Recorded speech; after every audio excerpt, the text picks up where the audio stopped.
Karibu to the Caribbean. So Humphrey, the topic that's been on everybody's, I don't know whether to say lips or fingers on social media, has been this whole issue of Haiti and Kenya. What's the story? So, first of all, let us just get an understanding of where we are in the world. Kenya is that little country stuck on the East African coast, and Haiti is occupies, I think, 3/8 of the second largest island in the Caribbean, and we are around about 7,500 miles apart as a crow flies. That translates to about 12,000 kilometers. So what do we know about Haiti? Haiti, as I said, is occupying about 3/8 of an island. Its neighbor is with which they share an island. The island is the Dominican Republic. In that neighborhood, there are a number of islands that dot the entire, well, on the western side of the Caribbean. It's like an arc. Many of them were possessions owned by French, English, Dutch, Spanish imperial powers, include the Americans. Of course, now the Americans are there. And slowly but surely, there have been waves of independence taking place. But Haiti runs a very interesting story. First of all, the island itself is called Hispaniola. Hispaniola is an interesting word. When Columbus landed there in 1492, he was actually an Italian, but he had been commissioned by the Spanish king and queen. So when he landed on the island of Hispaniola, he claimed it in the name of Spain, and he must have gone onto the beach and said, "Aha, Insula Hispana," meaning the island, the Spanish island. Okay? Over the years, there have been other people who have gone and either modified the name or corrupted it, because Bartolome de la Casa shortened the name to Española.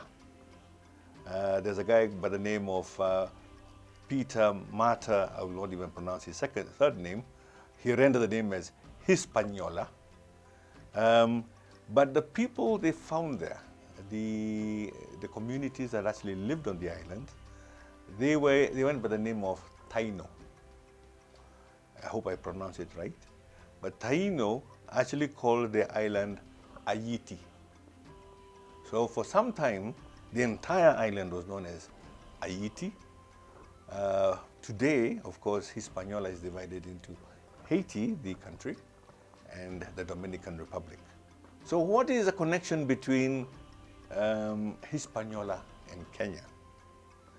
I've already alluded to the voyage of discovery by Christopher Columbus, who I said landed on the island of Hispaniola either on the 5th or the 6th of December in 1492. 6 years later, after crossing the Cape of Good Hope, at that time we had called it the Cape of Storms, was Vasco da Gama. Vasco da Gama dropped anchor in Mombasa on the 7th of April. And he was in Mombasa for about nearly a week, 13th of April, I believe. A lookout staring into the island from the channel where they had moored their ships saw these people swimming across with knives in their mouths. So they fled the island at night. And they fled to Malindi. And in Malindi, there's a fable that goes and says that a very famous Arab navigator by the name of Ahmad ibn Majid helped them cross the Arabian Sea and landed them in India. Of course, The whole purpose of the Age of Discovery was to get to India because they needed spices. The Ottomans had taken over what we used to call Asia Minor, Turkey, and had blocked all the routes, the spice routes and the silk routes, and they were charging a huge toll for any of the products passing through Istanbul, as they called it, because they had converted it from Constantinople, the last bastion of the Western, was it the Eastern? Eastern Roman Empire. Okay? So everybody needed to get to India to get spices in order to preserve food over the winter period. And so when Columbus landed in Hispaniola, he thought he was on the eastern rim of the Indies. Of course, now they have realized their mistake, and the eastern part of Hispaniola is now actually called the West Indies. Okay?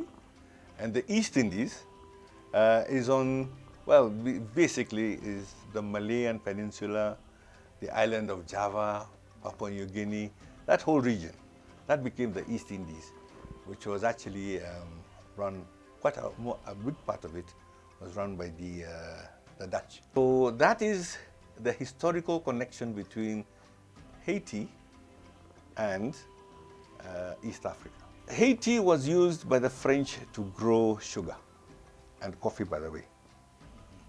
And so they imported a huge number of slaves from Africa. And they were brutal. And in fact, around about 1791, there was a slave revolt. The first successful slave revolt since the Roman Empire. I'm sure you've heard of Spartacus. Yes, the gladiator. Yes, the gladiator. Yeah. So when the Haitian Revolution took place, eventually France, which was the colonizing power, had to accept that it had lost Haiti. But in order to compensate for the loss of the sugar plantations, and the slaves, they demanded reparations. And the reparations were to the tune of about 150 million gold francs.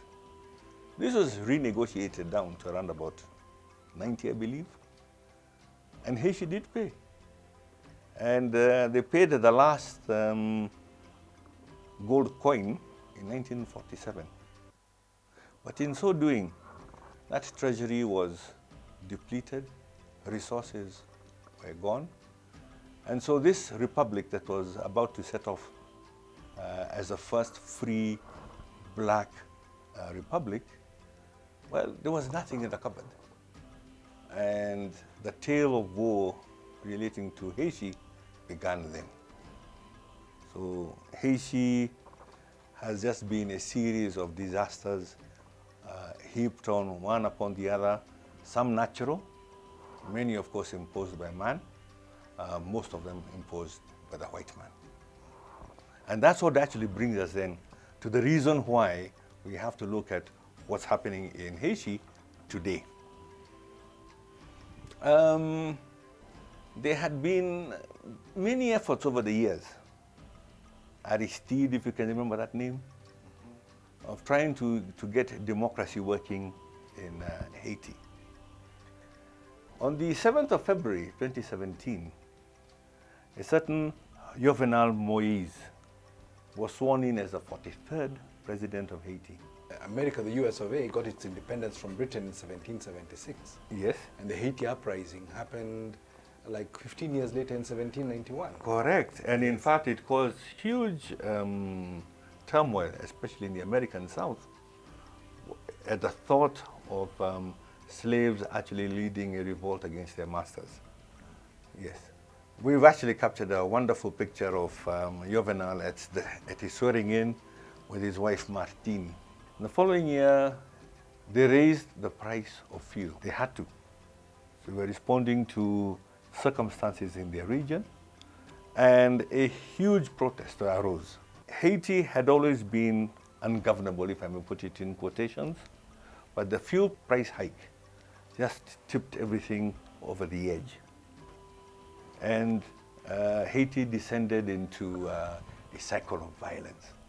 So much so, on the 7th, the magical 7th, on the 7th of July 2021, Juvenal was assassinated. The president Himself. of Haiti was assassinated.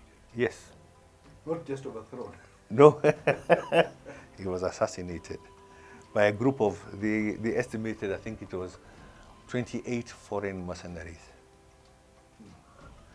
Now, this is where the story becomes interesting. 2 days prior to his assassination, he had appointed a gentleman by the name of a doctor actually, a neurosurgeon, by the name of Ariel Henry as the next prime minister. So, as the president, he would have overseen the swearing in of his new prime minister, but suddenly he is no longer there. So Ariel then took over as the acting prime minister, and he was sworn in as the acting prime minister and acting president on the 20th of July 2021, and has been in power since. The tragic part of that story is... So he never confirmed himself? No, he couldn't. He couldn't. He was an acting. He would have needed I think a plebiscite. Okay. To actually get him into office. Plebiscite meaning elections. Meaning elections and all that. But there was an American newspaper that came out around about the early part of last year, January 2022, which linked Ariel Henry with a plot or even as a mastermind in the assassination of Juvenal Moise. So here we have a situation where we've got the leader of government who is accused of killing his predecessor, now actually going around asking for peace. So on the 14th of August 2021, a devastating earthquake took place in Haiti. It was estimated that around about well over 100,000 buildings were destroyed, and nearly 250,000 people in Haiti needed assistance. I had been alluding to crisis upon crisis being heaped upon Haiti, and this began right from the time of independence. It has been a land, filled with bad luck. But what basically happened then is there was a downward spiral of anarchy, lawlessness. The government began to lose control. And what alarmed, I believe, the global West was that there was an article in an American newspaper making reference to some leaked Pentagon papers. And in those Pentagon papers, there was mention of Wagner. Wagner is this private military, the Wagner Group, the musicians, as some of them call them. This private military group company, PMC, lately you have seen Russian flags waving as coups have taken place in Africa. Many of those territories where you've seen those flags waving, the Wagner Group has been active. And these leaked Pentagon papers suggested that the Wagner Group was looking to provide assistance in Haiti, which was right on the doorstep to America's state of Florida. So the alarm bells were clearly ringing. So shortly after the assassination of Juvenal Moise, the Security Council met. And when they met, there was a request made by the Security Council to the Secretary General of the UN, requesting him to consult with the government of Haiti, relevant countries. I would imagine that would be within the region, the regional organization, because all countries belong to a regional organization of some sort, to see whether they could actually put together, muster a solution to combat the high levels of gang violence that was taking place in Haiti. This was on the 15th of July.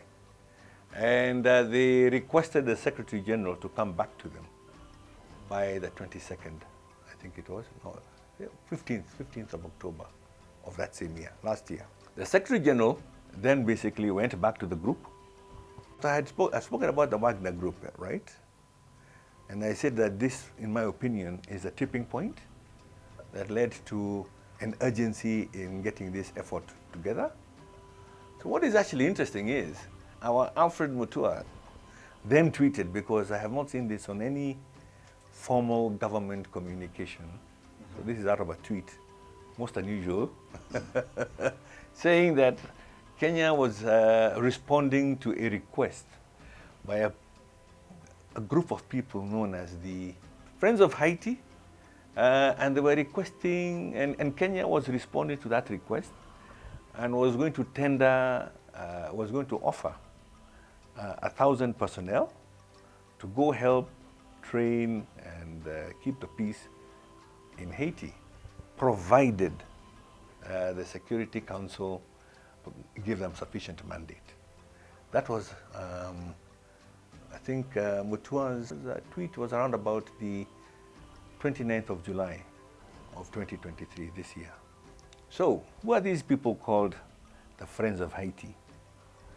When it comes to peacekeeping, peace building, or maintaining the peace, the United Nations has evolved broadly 4 sets of groups of institutions that help the United Nations keep, build, and maintain the peace. One, of course, is the Friends of the Secretary General. The second is Friends of a country. The third is the contact group. You may recall the contact group when it came to, was it the Rhodesia Zimbabwe issue? Was there a contact group then? I think there was a contact group then. Possibly in Mozambique, if I recall, or Angola. And then, of course, there was the implementation or monitoring group, which I think was in Angola's case. So these are the 4 sort of groups of teams or teams that the UN is able to put together to either build the peace, make the peace, or maintain the peace. The regional organization that Haiti belongs to is the Organization of American States. This is the oldest of the regional organizations.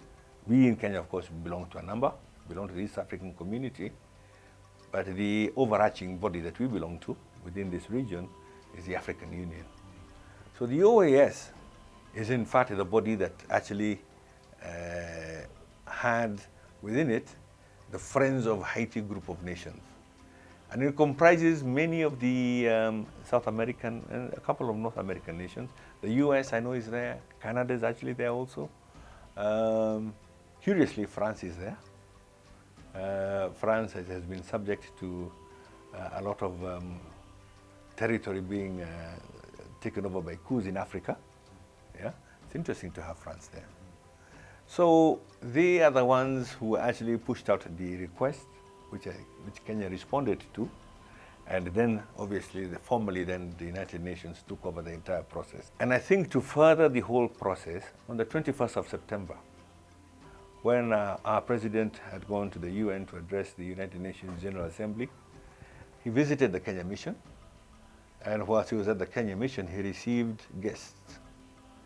The acting Prime Minister, acting President Ariel Henry turned up with his foreign minister, and it was decided that we were going to establish diplomatic relations with Haiti. I think this was in furtherance of the intended mission to Haiti.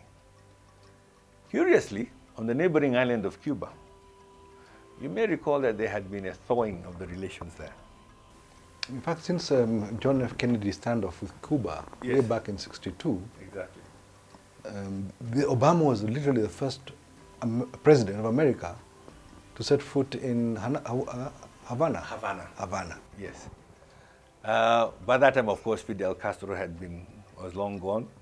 His brother had also given up power.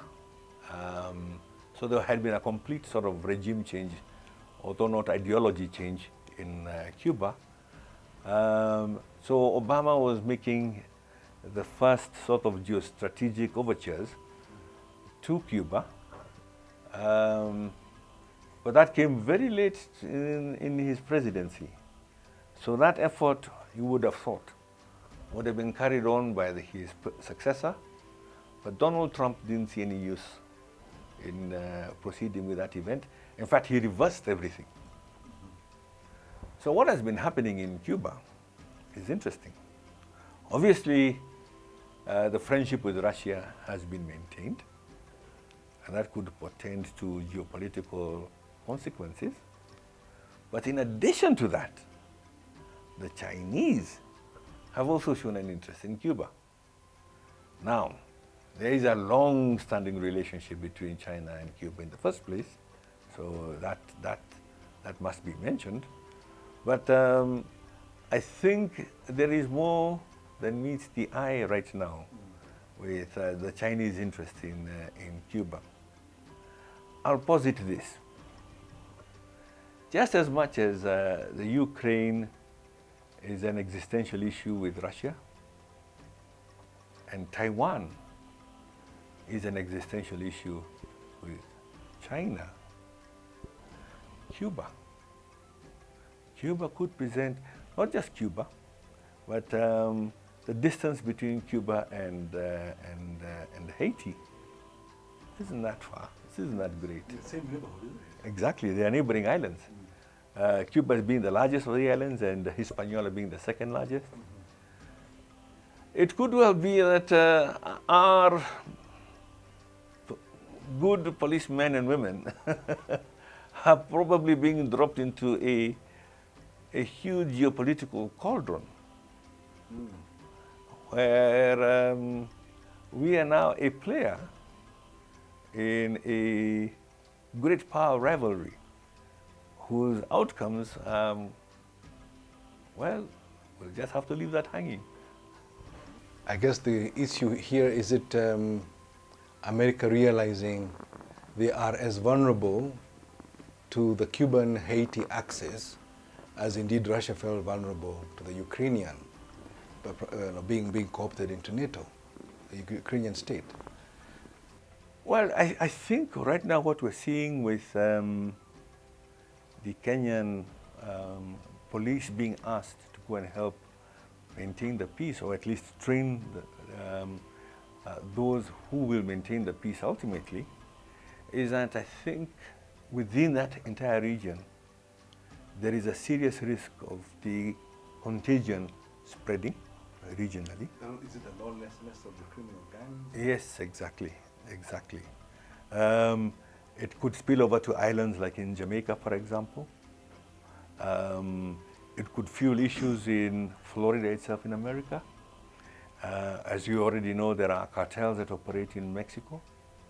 So that whole wave of lawlessness could spread. And again, in the middle of that lawlessness means that there could be infiltration by interests that are inimical to America's interests, like the Wagner Group, as we have mentioned earlier, and even others. And with respect to Cuba, well, I've already brought about that whole retaliatory aspect about the mimicking of the standoffs we have in Ukraine and in Taiwan being carried out in Cuba. We live in interesting times.